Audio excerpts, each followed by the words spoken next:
अस्सलामुअलैकुम, आप देख रहे हैं समा। मैं हूं महक असलम। बुलेटिन में खुशामदीद। सबसे पहले जिक्र शहबाज शरीफ का, जिन्हें पकड़ना मुश्किल ही नहीं नामुमकिन हो गया है। खादिम आला ने अपोजिशन लीडर की हैसियत से भी पंजाब स्पीड दिखा दी। शहबाज शरीफ आगे आगे और नैब पीछे पीछे रहा। आमदन से जायद असास और मनी लॉन्ड्रिंग केस में अदम पेशी पर नैब की टीम अपोजिशन लीडर की रिहाइश गाह पहुंची, मगर शहबाज शरीफ हाथ ना आए। टीम को खाली हाथ लौटना पड़ा। लीगी रहनुमाओं ने छापे के खिलाफ खूब लफ्जी गोलाबारी की। लीगी कारकुन भी नारेबाजी करते रहे। दोपहर का वक्त था। नैब की गाड़ियां मॉडल टाउन में दाखिल हुईं। उनका रुख था अपोजिशन लीडर शहबाज शरीफ के घर की तरफ। पुलिस की भारी नफरी भी साथ थी। नैब ने शहबाज शरीफ को तफ्तीश के लिए तलब किया था। वो ना आए तो टीम गिरफ्तारी के लिए खुद चली आई। मरियम औरंगजेब, उज़मा बुखारी समेत कई लीगी रहनुमा और कारकुन भी शहबाज शरीफ की रिहाइश गाह पहुंच गए। नैब की टीम को काफी इंतजार के बाद शहबाज शरीफ की रिहाइश गाह में दाखिल होने दिया गया, मगर वहां शहबाज शरीफ ना थे। उज़मा बुखारी ने कह दिया था कि शहबाज शरीफ घर पर ही नहीं है। अता तारर बोले, हुकूमत सियासी इंतकाम ले रही है। 700 वाले केस जिसमें ये गिरफ्तारी अमल में लाने की कोशिश की जा रही है, इस केस के हवाले से पूछताछ भी की गई और इसकी बाकायदा इंक्वायरी का भी आगाज किया गया। 133 दिन वो कैद में रहे, फिर बेल पर बाहर आए। तो मैं पूछना ये चाहता हूँ कि एक केस में एक शख्स की दोबारा गिरफ्तारी कैसे मुमकिन है? नैब की टीम अंदर पूछगछ करती रही और बाहर लीगी कारकुन एहतजाज करते रहे। कारकुनों और पुलिस के दरमियान धक्कम पेल भी हुई।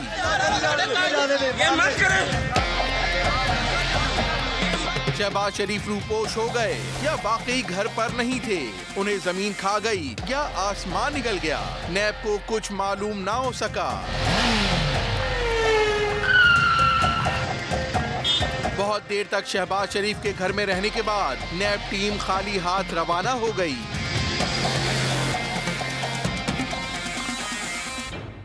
नैब की टीम ने शहबाज शरीफ की गिरफ्तारी के लिए छापा तो मारा, मगर अपोजिशन लीडर हाथ ना आए। साबिक खादिम आला आखिर कहां गए, किसी को कुछ नहीं पता। उधर छोटे मियां साहब की जमानत कबल अज़ गिरफ्तारी के केस की समाअत कल लाहौर हाई कोर्ट में होगी। अब सवाल ये उठ रहा है कि क्या शहबाज शरीफ के मंजर से गायब होने की वजह जमानत कबल अज़ गिरफ्तारी की दरख्वास्त तो नहीं? इसी बारे में बात करेंगे। समा के नुमाइंदे रियाज अहमद ने हमें ज्वाइन किया है। रियाज, कहिएगा, क्या लीगी रहनुमा कल अपने लीडर की जमानत के लिए पुरुमीद दिखाई दे रहे हैं? जी बिल्कुल, लीगी रहनुमा जो है वो अपने लीडर की ज़मानत के वाकई पुरुमीद दिखाई दे रहे हैं। और यही वजह है कि कल चूँकि अदालत आलिया ने ख़ुद उनको कहा कि वो जो शहबाज शरीफ हैं ख़ुद पेश हों ज़मानत के लिए, तो वो ख़ुद अदालत जाएंगे। और चूँकि ये इस केस में शहबाज शरीफ को 5 मरतबा नैब ने तलब किया था, जिनमें से 1 मरतबा वो ख़ुद पेश हुए हैं। बाकी उन्होंने अपने जवाबात जो हैं वो नैब को भेजे थे और इसी वजह से आज उनको तलब किया गया था। आज उन्होंने वहाँ पर अपना जो है ख़त भेजा, जिसमें उन्होंने कहा कि उनकी उम्र 69 साल है और वो कैंसर के मर्ज़ में मुब्तला हैं। तो कोरोना वायरस की और उनका इम्यूनिटी सिस्टम ज़रा कम है, तो इसलिए कोरोना वायरस को नैब के अफसरान को कोरोना पॉजिटिव जो है वो आया हुआ, तो इस वजह से वो वहाँ नहीं आ सकते। इसलिए उनका ये जवाब जो है वो या तो वो उनको वीडियो लिंक के ज़रिए ले लें या फिर स्काइप के ज़रिए उनका जवाब ले लें। लेकिन नैब ने जब देखा वो अदम पेशी पर, तो उन्होंने उनके घर पर रेड किया, लेकिन उनको गिरफ्तारी में वो कामयाब नहीं हो सके। एक दिन पहले यानी कल उन्होंने ज़मानत कबल गिरफ्तारी के लिए अदालत से रुजू किया था, तो अदालत ने उन्हें कल का टाइम दिया, तो कल वो पेश होंगे। तो उसके बाद जो है वो ज़मानत जो कबल गिरफ्तारी है। रियाज, बेहद शुक्रिया, आप हमें तफसीलन बता रहे थे।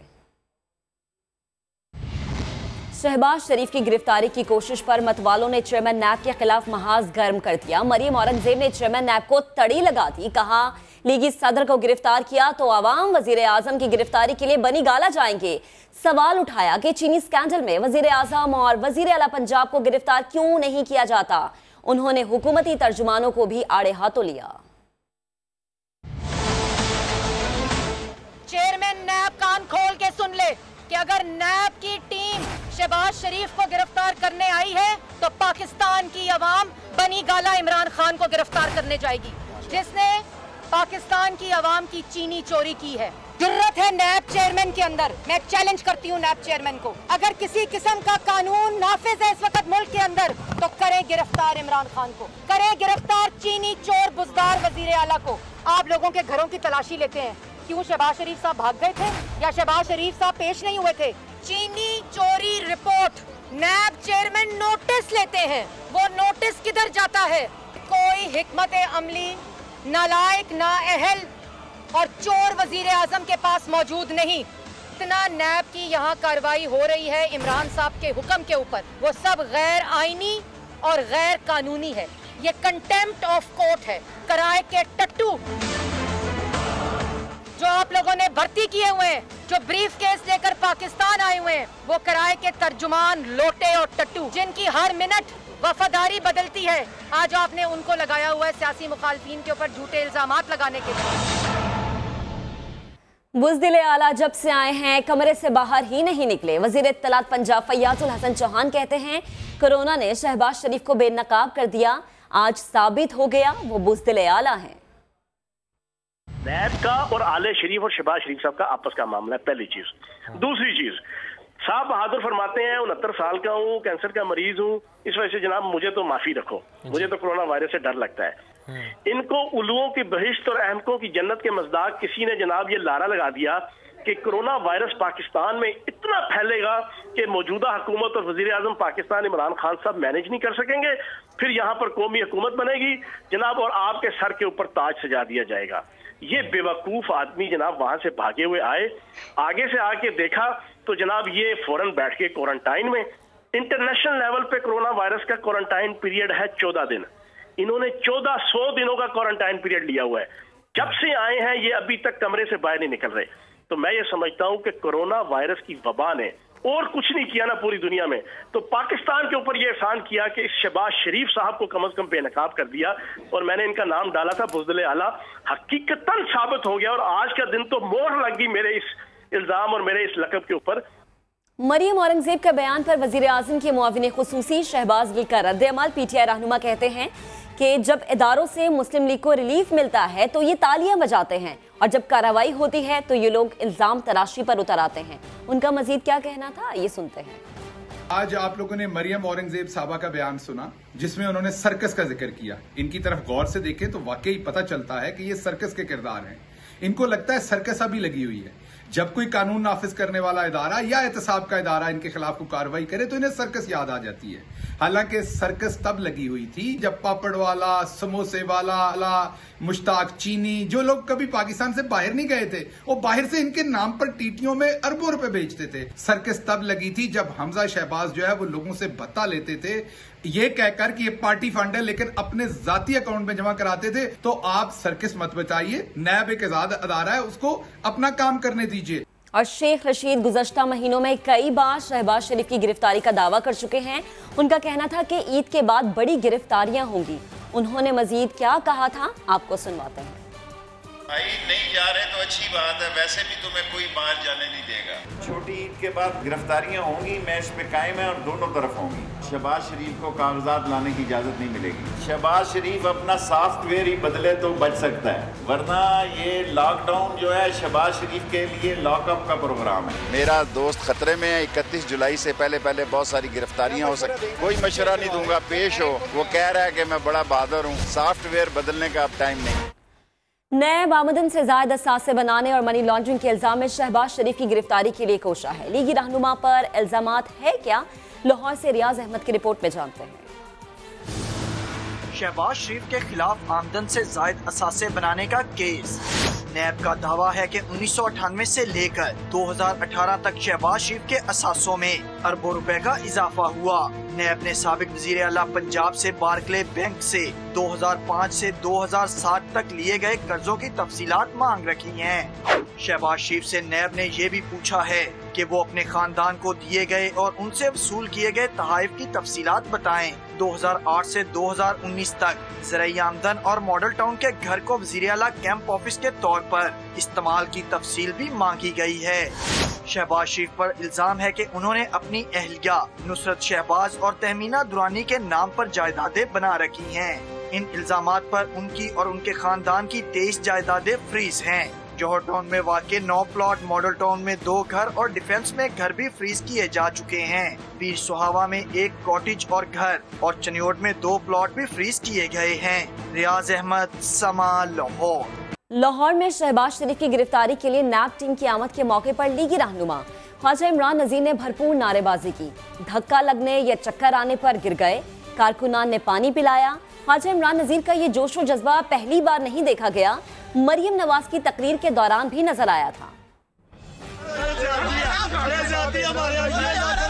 लीगी रहनुमा इमरान नजीर का जोशो जज्बा। शहबाज शरीफ के घर के बाहर नैब के खिलाफ भरपूर नारे लगाए। धक्का बेल में चकरा कर गिर पड़े। सांस फूली दिखाई दी, कारकुनों ने पानी पिलाया।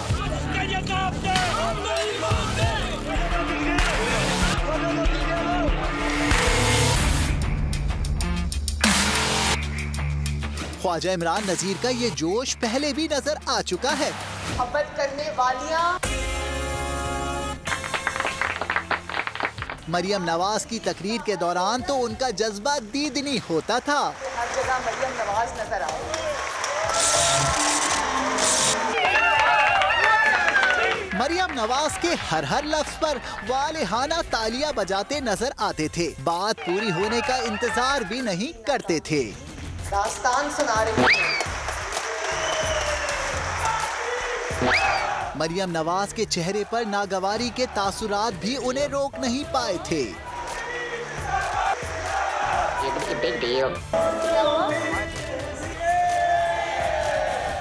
अपनी धुन में मगन ख्वाजा साहब क़यादत से वफादारी का भरपूर मुजाहिरा करते रहे।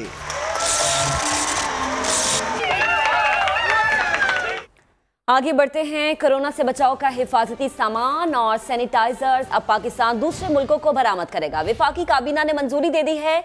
शुगर इंक्वायरी रिपोर्ट के जायजे और गंदम आटे की तलब और रसद में तवाजुन बरकरार रखने के लिए कमेटियां भी बनाने का फैसला हो गया है।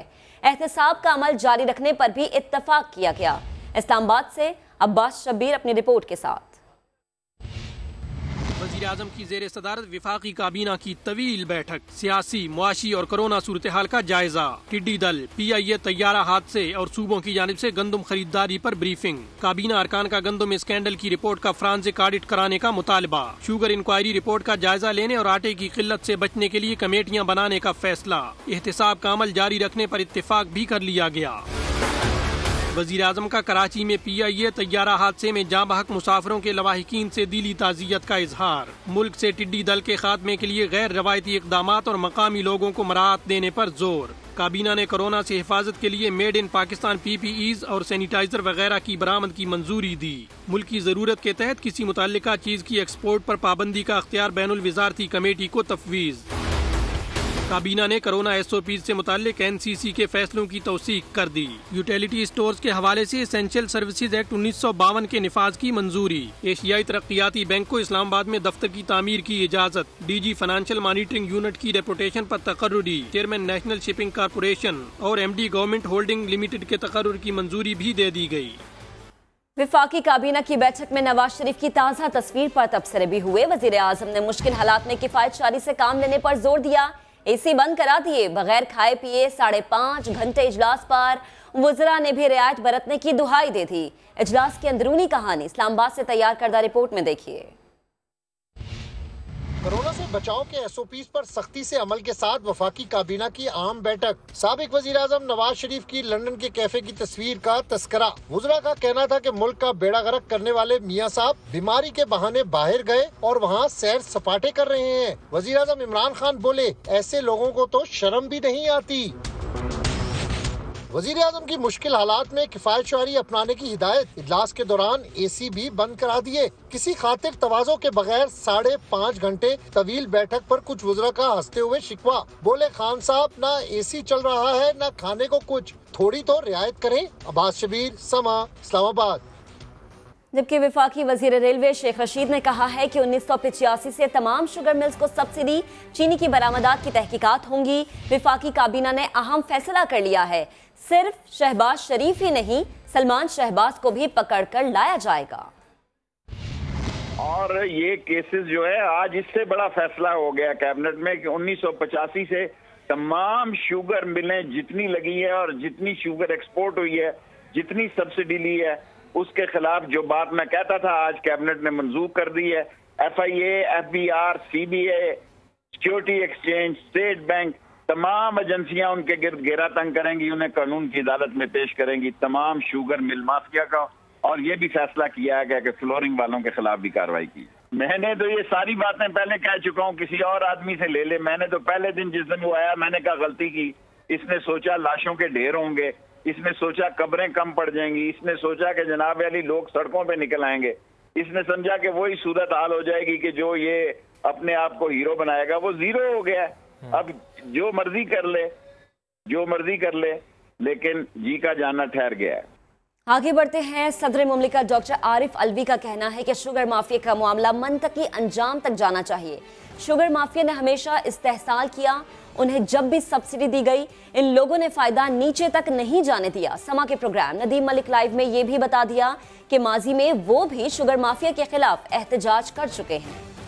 आपने क्या हुकूमत से ये शुगर माफिया वाले इशू पे बात की? रिपोर्ट्स तो बड़ी लंबी चौड़ी नहीं, मैं तो कई चीज़ों पे बात की, शुगर माफिया पे बात की, IPPs के हवाले से मैंने बात की। मैं इंसिस्टेंट हूँ कि देखें इस मामले को जब खोला है तो इख्तिताम तक पहुंचा है ना। मगर भाई साहब मैं तो बड़े अरसे से वाकिफ हूँ, मैं तो सड़कों पर बैठा हूँ शुगर क्राइसिस के हवाले से।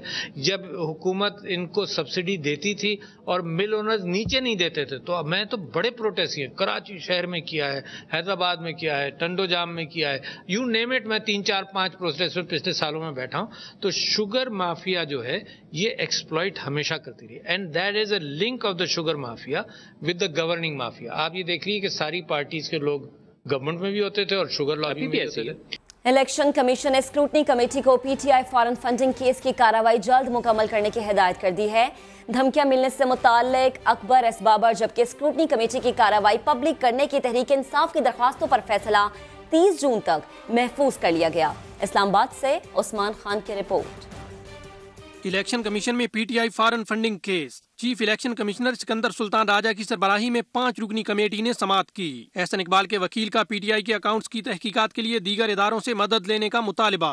मतवालों ने मीडिया गुफ्तगू में PTI पर बड़े इल्जाम भी धर दिए। इन्होंने अपनी पार्टी की फंडिंग अमेरिका के लोगों से, हो सकता है उसमें हिंदुस्तान इसराइल के शहरी भी हों, फंडिंग कभी इमरान खान के ड्राइवर के अकाउंट में आई है, कभी उसके नौकर के अकाउंट में आई है। PTI उस गैर मुल्की फंडिंग के जरिए इक़्तिदार में आके उस एजेंडे पर अमल दरामद कर रही है जो उसके बैरूनी स्पॉन्सर्स ने उसे दिया था। PTI रहनुमा बोले, हमारा केस तो अब खत्म ही समझें। दरखास्त गुजार अकबर एस बाबर को भी खूब आड़े हाथों लिया। जो फॉरेन फंडिंग का डोल डाला गया था वो आज अल्लाह के करम से खत्म हुआ। तहरीक इंसाफ ने तो अपनी पार्टी के अंदर छुपे हुए मीर जाफरों, मीर सादिकों, नून लीग के एजेंटों को 2009 में निकाल दिया था। इलेक्शन कमीशन ने स्क्रूटनी कमेटी को PTI फंडिंग केस की कार्रवाई जल्द मुकम्मल करने की हिदायत करते हुए समाअत 23 जून तक मुलतवी कर दी। धमकियां मिलने से मुताल्लिक अकबर एस बाबर की दरखास्त और स्क्रूटनी कमेटी की कार्रवाई पब्लिक करने की PTI की दरखास्त। सेहत पंजाब डॉक्टर यास्मीन राशिद ने कहा है कि नवाज शरीफ की सारी रिपोर्ट सरकारी लैब से बनी हुई हैं। नवाज शरीफ की रिपोर्ट्स पर किसी इंक्वायरी की जरूरत नहीं। फवाद चौधरी साहब को हमारे इलाज पर एतमाद होना चाहिए।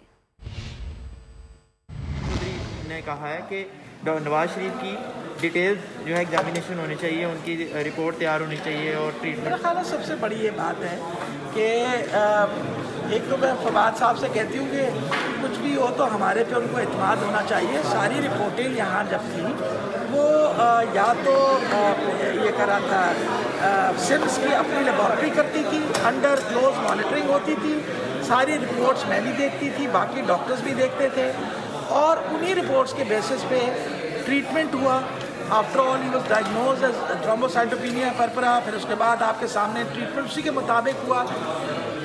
नाउ दैट इज़ अब्रॉड, तो उनकी रिपोर्टें तो बाहर से आनी है, बाहर वाले रिपोर्टें देंगे। तो हमने तो आपके सामने 3-4 दफ़ा जब रिपोर्ट्स आई तो उनको कहा कि ये मुकम्मल नहीं है और उसके ऊपर एतराज़ भी किया। हुकूमत ने हर पाकिस्तानी शहरी पर मास्क पहनना लाजिम करार दे दिया है। कोरोना वायरस से लाहौर में 15 से 20 लाख अफराद के मुतासिर होने का इम्कान है। सदर मुमलिकत डॉक्टर आरिफ अलवी का प्रोग्राम नदीम मलिक लाइव में इंकशाफ।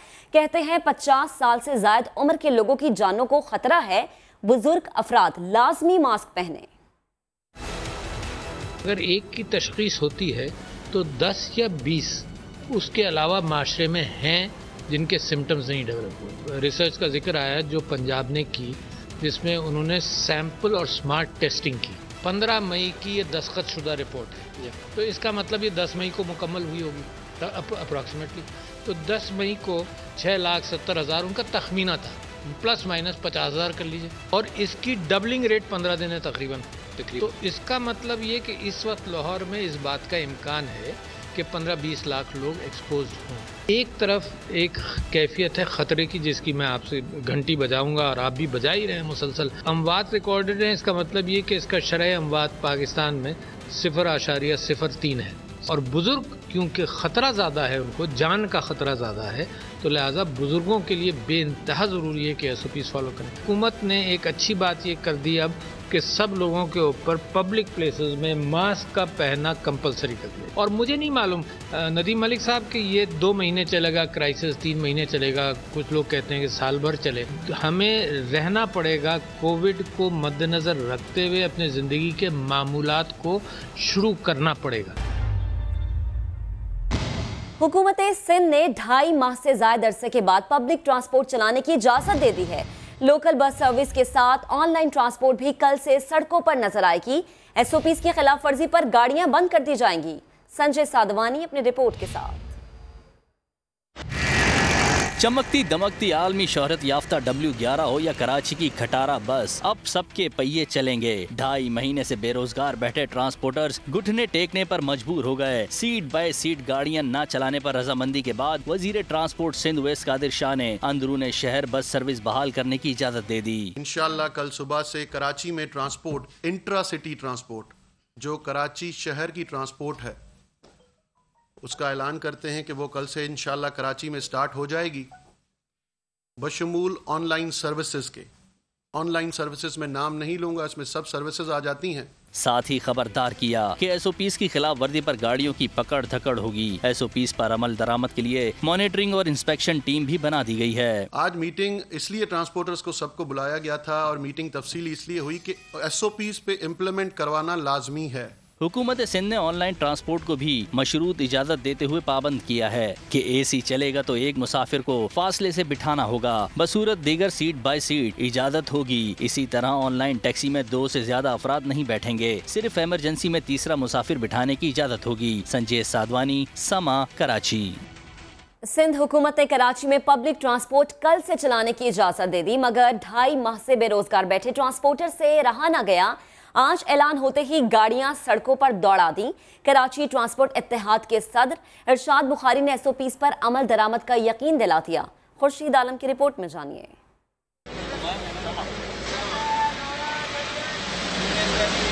डबल ए की सदाएं लगाने वालों की बल्ले बल्ले हो गई।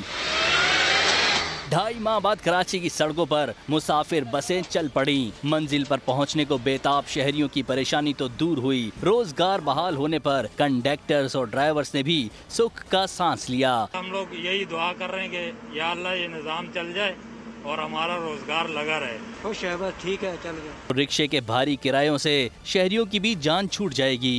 बसें न चलने से इतनी परेशानी थी ना, इतने वसाइल थे कि 3-3, 400 रुपये भर के हमें ड्यूटी जाना था, फिर 400 रुपये भर के वापस आना था। इतने में तो हम लोग खसारे में चले गए थे।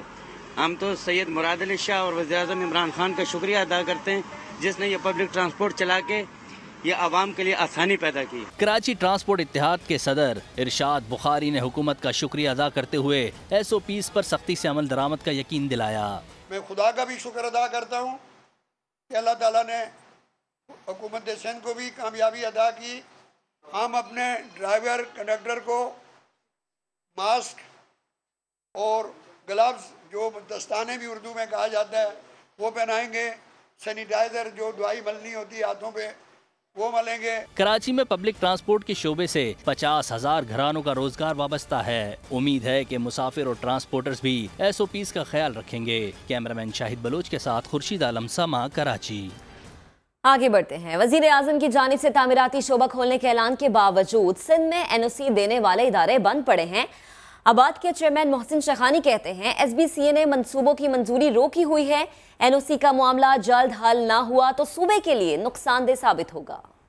गवर्नमेंट से हमारी मीटिंग भी चल रही है और 2-4 मीटिंग हम इस सिलसिले में कर भी चुके हैं और मुझे उम्मीद है कि वो एक नेक्स्ट वीक में कहीं ना कहीं पॉलिसीज़ देंगे। लेकिन बहुत ज़रूरी है, अगर पॉलिसीज़ ना आई या डिले हुआ तो ये सारे प्रोजेक्ट्स का कोई एक्टिविटी नहीं होगी, इसलिए कि इसकी जो टाइम लिमिट है वो 30 दिसंबर है हमारे पास।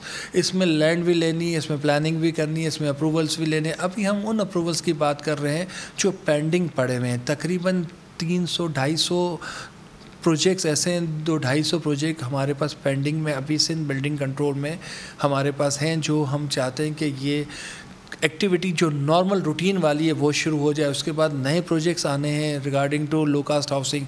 बाद 400 अरब रुपए की एक्टिविटीज़ होनी है सिर्फ कराची शहर में, और ये वो नॉर्मल एक्टिविटीज़ हैं जो पुरानी पेंडिंग चली आ रही है। विफाकी वज़ीर इत्तलात सेनेटर शिबली फराज ने ट्विटर पैगाम में लिखा है कि चाहे अपने हो या पराए, नए पाकिस्तान में कोई कानून से बालातर नहीं। शहबाज शरीफ कानून से भागने के बजाय कानून का सामना करें।